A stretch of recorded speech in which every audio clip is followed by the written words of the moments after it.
बांग्ला बचाओ यात्रा रविवार शाम को इस्लामपुर शहर पहुंची। चौरंगी मोड़ सीपीएम पार्टी के 1 नंबर एरिया पार्टी ऑफिस के सामने एक मीटिंग हुई, जिसमें central committee member Meenakshi Mukherjee ने बात की। एसएआईआर के बारे में मीनाक्षी मुखर्जी ने कहा कि जो काम लगातार चलने वाला प्रोसेस है, उस काम में ट्रांसपेरेंसी की कमी होना और ठीक से काम करने के बजाय वे पूरे काम को पॉलिटिकल मकसद से चलाना चाहते हों।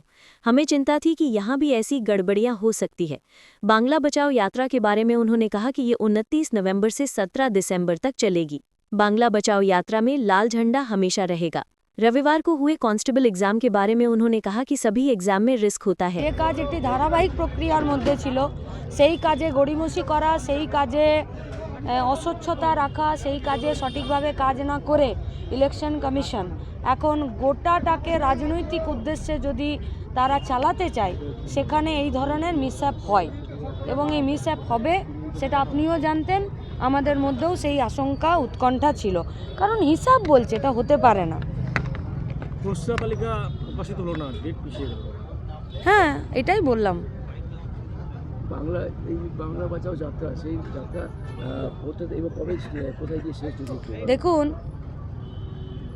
3টে বছর হয়ে যাবে এবারে, মানে 300 দিনের, 3 বছর মানে 300 দিন, 3 বছর মানে 300 দিন নয়, 365 দিনের 100 দিন, তাহলে 3 বছরের 300 দিন, 260 টাকা করে মজুরি,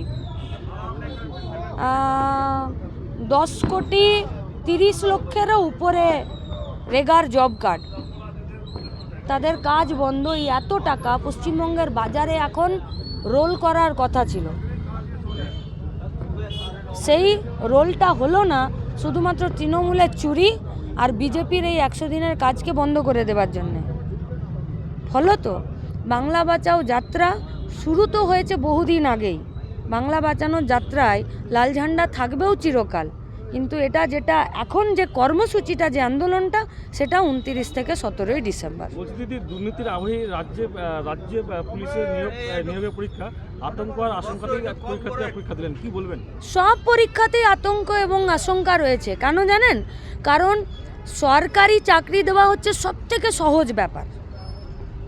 3-4টে কাজ করতে হয়।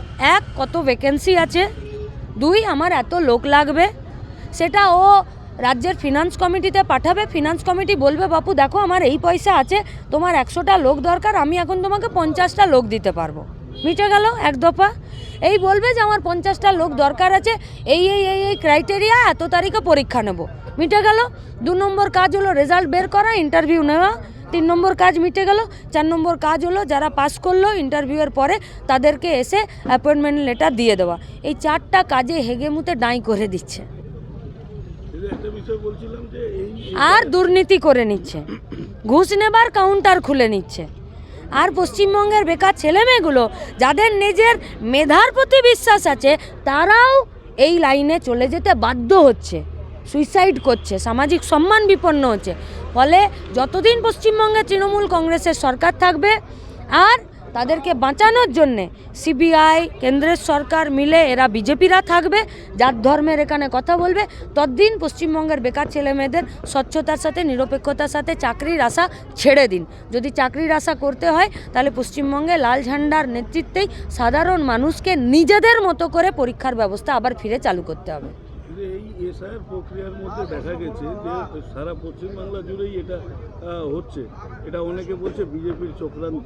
এই মানে বেশিরভাগ অধিকাংশ জেনুইন ভোটার যারা, তাদেরকে একটা কোয়ারিসের মধ্যে ফেলে দেওয়া হচ্ছে, যাতে তারা 26-এ এই ভোটে অংশগ্রহণ করতে না পারে। এই বিষয়টাকে কি? আমি আপনাদেরকে প্রশ্ন করছি, 2002 সালে এসআইআর হয়েছিল, 24টা বছর আগে।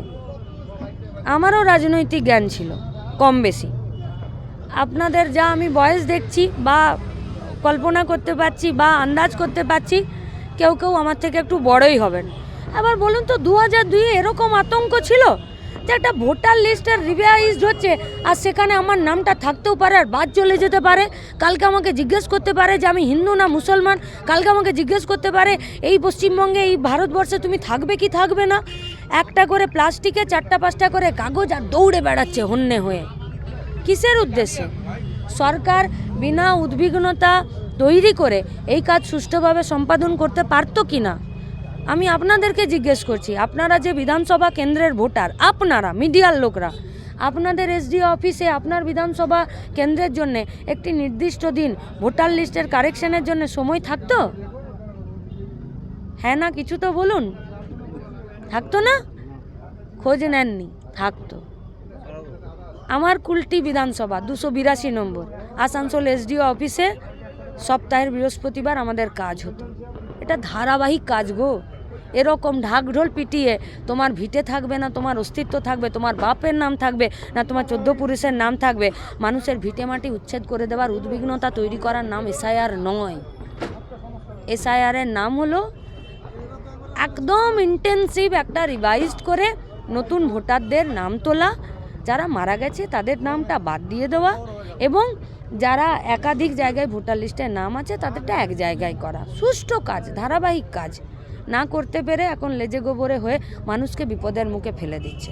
আমি যত সহজ শান্ত হাসি মুখে বলছি, যারা এই সমস্যায় পড়েছে তারা সুইসাইড করে নিচ্ছে, আতঙ্কে আছে।